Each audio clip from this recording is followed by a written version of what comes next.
Hi friends, welcome to cook to easy. ఈరోజు మనం చూడబోతున్న recipe కందికాయతో ఒక మంచి గ్రేవీ రెసిపీ అండి. చాలా సింపుల్గా చేసుకోవచ్చు. రండి ఈ గ్రేవీ ఎలా చేస్తామనేది చూస్తాం. 1/2 kg కందికాయని ఇట్లా బాయిలింగ్ వాటర్లో వేసి ఒక 2 నిమిషం పాటు ఉంచాలండి. 2 నిమిషం తర్వాత దీన్ని స్ట్రెయిన్ చేసి సపరేట్గా తీసి పెట్టుకోవాలి. ఈ విధంగా కందికాయలు రెడీ చేసి పెట్టుకున్న తర్వాత మనం గ్రేవీ అనేది రెడీ చేస్తామండి.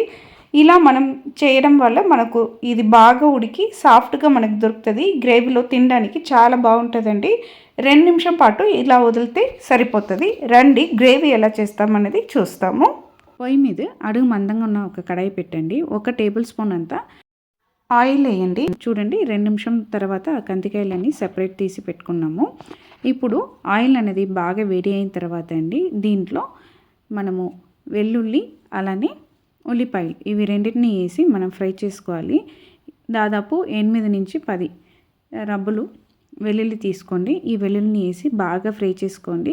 వెల్లుల్లి కొద్దిగా ఫ్రై అయిన తర్వాత మనం తీసి పెట్టుకున్న చిన్న ఉల్లిపాయలని కూడా వేసి ఫ్రై చేసుకోవాలండి. ఈ గ్రేవీలో చిన్న ఉల్లిపాయలు వాడడం వల్ల మనకు గ్రేవీకి టేస్ట్ అనేది భలే వస్తుంది. ఆనియన్ వెల్లుల్లి లైట్గా ఫ్రై అయిన తర్వాత ఇక్కడ 1/2 టీ స్పూన్ అంతా జీలకర్ర అనేది యాడ్ చేస్తున్నామండి. అలానే దీంతోపాటు 1/2 టీ స్పూన్ అంతా మిరియాలు కూడా యాడ్ చేస్తున్నాం. మనం వేస్తున్న జీలకర్ర, మిరియాలు, వెల్లుల్లి అలానే చిన్న ఉల్లిపాయలు ఇవి అన్నీ బాగా కలిసి మనకు ఫ్రై అయ్యి రావాలండి. ఈ ఫ్రైయింగ్ ప్రాసెస్ అన్నీ సిమ్లోనే ఉండాలి. అప్పుడే మనం వేసిన జీలకర్ర అనేది మాడిపోకుండా వస్తుంది. ఇవి అన్నీ బాగా ఫ్రై అయిన తర్వాత దీంట్లో మిగతా సామాన్ని మనం యాడ్ చేసుకుంటాము. 1/2 టీ స్పూన్ అంతా పసుపు అండి, 1 టీ స్పూన్ అంతా కారము, 2 టీ స్పూన్ అంతా సాంబార్ పౌడర్ అండి. ఇంట్లో సాంబార్ పౌడర్ ఉంటే సాంబార్ పౌడర్ వాడుకోండి. లేదు అంటే మీరు కొద్దిగా ధనియాలు, గరం మసాలు 2 వేసుకుంటే సరిపోతుంది. ఇవి అన్నిటినీ ఈ ఆయిల్లో వేసి బాగా ఫ్రై అయిన తర్వాత పొయ్యిని ఆఫ్ చేసేయండి. ఇప్పుడు మనం ఫ్రై చేసుకున్న ఇవి అన్నిటినీ మెత్తగా మనం గ్రైండ్ చేసి తీసుకోవాలండి. ఈ విధంగా ఇవి ఆరుతున్న ఈ సమయంలో ఒక 1/2 టీ స్పూన్ అంతా ధనియాల పౌడర్ అనేది యాడ్ చేసుకోండి. ఇది వాసన కోసమే వేస్తున్నామండి. సాంబార్ పౌడర్లో ఆల్రెడీ అన్నీ ఉంటుంది, కానీ మనకు ఈ గ్రేవీ కొంచెం ఫ్లేవర్ఫుల్గా ఉండడానికి కోసం ఇది వాడుతున్నాము. ఇప్పుడు గ్రేవీకి ఏమేమి కావాలనేది చూసేస్తామండి. రండి తర్వాత ఎలా ఫ్రై చేస్తామనేది కూడా చూస్తాము. ఇక్కడ ఒక 10 వెల్లుల్లి రబ్బల్ని దంచి చిన్నగా కట్ చేసి పెట్టుకున్నాను. కరివేపాకు, ఒక మీడియం సైజు టొమాటో, ఒక 10 చిన్న ఉల్లిపాయలు, 5 మీడియం సైజు వంకాయ తీసుకున్నామండి. ఒక చిన్న సైజు నిమ్మకాయని వాటర్లో నానబెట్టుకున్నాము. నిమ్మకాయని ఆల్రెడీ 2 మినిట్స్ పాటు మనము బాయిలింగ్ వాటర్లో పెట్టి తీసుకున్నామండి. 1 టీ స్పూన్ అంతా ఆవాలు తీసుకున్నాం. ఇవే మనకు ఫ్రై చేయడానికి కావాల్సిన పదార్థాలు. ఇప్పుడు మనం ఫ్రైయింగ్ ఎలా చేస్తామనేది చూస్తాం రండి. చాలా ఈజీ అయిన రెసిపీ అండి. పొయ్యి మీద ఒక కడాయి పెట్టండి. కడాయిలో 1 టీ స్పూన్ అంతా ఆయిల్ అనేది వేయండి. ఆయిల్ అనేది బాగా వేడి అయిన తర్వాత అండి మనం తీసి పెట్టుకున్న ఈ ఆవాల్ని కూడా వేసి ఆవాలు బాగా ఫ్రై అయిన తర్వాత మనం దంచి కట్ చేసి పెట్టుకున్న వెల్లుల్లిని వేయండి. వెల్లుల్లిని దంచి ఇలా కట్ చేయడం వల్ల ఆ వెల్లుల్లి ఫ్లేవర్ అనేది మన గ్రేవీకి బాగా కలిసి వస్తుందండి. దీంతోనే కరివేపాకు కూడా యాడ్ చేసి బాగా ఫ్రై చేసుకోండి. ఇప్పుడు ఈ స్టేజ్లో మనము చిన్న ఉల్లిపాయలని యాడ్ చేసి ఫ్రై చేసుకోవాలండి. చిన్న ఉల్లిపాయలు వేసి లైట్గా ఫ్రై అయిన తర్వాత మనము వంకాయ అలానే టొమాటో ముక్కలు ఇవి రెండింటిని కూడా వేసి బాగా ఫ్రై చేసుకోవాలి. ఈ టొమాటో ముక్కలు అనేది మనకు ఒక 80 to 85% కుక్ అయిన తర్వాత మనం కందికాయలని దీంట్లో యాడ్ చేయాలండి.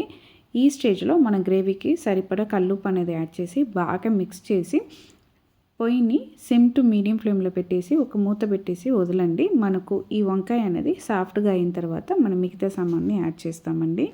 చూడండి మనకు ఈ టొమాటో అలానే వంకాయ ఇవి 2 బాగా సాఫ్ట్ అయింది. ఇప్పుడు ఈ సమయంలో మనము ఆల్రెడీ మనం తీసి పెట్టుకున్న ఈ కందికాయలని కూడా యాడ్ చేసి ఒకసారి మిక్స్ చేసుకోండి. ఈ విధంగా మిక్స్ అయిన తర్వాత అండి పొయ్యిని సిమ్లో పెట్టేసి ఒక 2 నిమిషం పాటు వదలండి. ఈ కందికాయలు కూడా లైట్గా ఆయిల్లో ఫ్రై అవుతుంది అనమాట.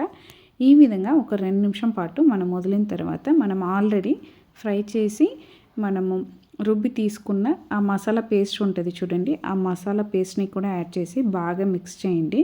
మిక్స్ చేసిన తర్వాత అండి ఆ మిక్సర్ జార్లో మనకు గ్రేవీ వాటర్గా కావాలా థిక్గా కావాలా అనేది బట్టి 1 కప్పు నుంచి 1.5 కప్పు వరకు మనం వాటర్ అనేది యాడ్ చేయొచ్చు. యాడ్ చేసి మనం ఈ గ్రేవీలో వేసుకోవాలండి. గ్రేవీలో వేసుకొని బాగా కలపండి.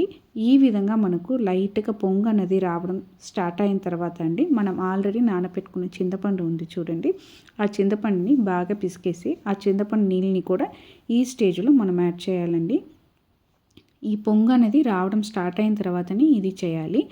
ఈ విధంగా ఈ చింతపండు నీళ్ళు కూడా యాడ్ చేసిన తర్వాత అండి మిక్స్ చేయండి. మిక్స్ చేసి పొయ్యిని సిమ్ నుంచి మీడియం ఫ్లేమ్లో పెట్టేసి మనం దీన్ని బాగా బాయిల్ అవ్వడానికి వదలాలండి. ఇప్పుడు ఏమో మనకు లైట్గా వాటరీగా ఉన్నట్టు ఉంటుంది. ఒక 5 to 7 మినిట్స్ పాటు మనకి ఇది బాగా బాయిల్ అయిన తర్వాత మనకు కొద్దిగా చిక్కబడుతుంది. సేమ్ టైంలో మనకు గ్రేవీ కూడా కరెక్ట్గా రెడీ అయి వస్తుందండి. 7 మినిట్స్ తర్వాత చూసామంటే చూడండి మనం వేసిన ఈ మసాలా అనేది బాగా కుక్ అయ్యి మనకు గ్రేవీ అనేది సూపర్గా రెడీ అయిపోయిందండి. ఇడ్లీకి, దోశకి, అన్నంకు ది బెస్ట్ సైడ్ డిష్ అండి. చాలా చాలా టేస్టీగా ఉంటుంది. లాస్ట్గా పచ్చి కరివేపాకు ఉంటే ఫ్రెష్గా వేసేయండి. దీంతో కొద్దిగా కొత్తిమీర కూడా వేసేసి బాగా మిక్స్ చేసి మూత పెట్టేసి ఒక 2 నిమిషాల పాటు వదిలేయండి. మనం వేసిన కరివేపాకు, కొత్తిమీర ఫ్లేవర్ అనేది ఈ గ్రేవీలో దిగాలండి. 2 నిమిషం తర్వాత అండి దీన్ని మనము సర్వింగ్ బౌల్కి మార్చుకుంటామండి. అంతే అండి, చాలా ఈజీగా మనకు సూపర్ అయిన ఒక గ్రేవీ రెసిపీ అయితే రెడీ అయిపోయిందండి.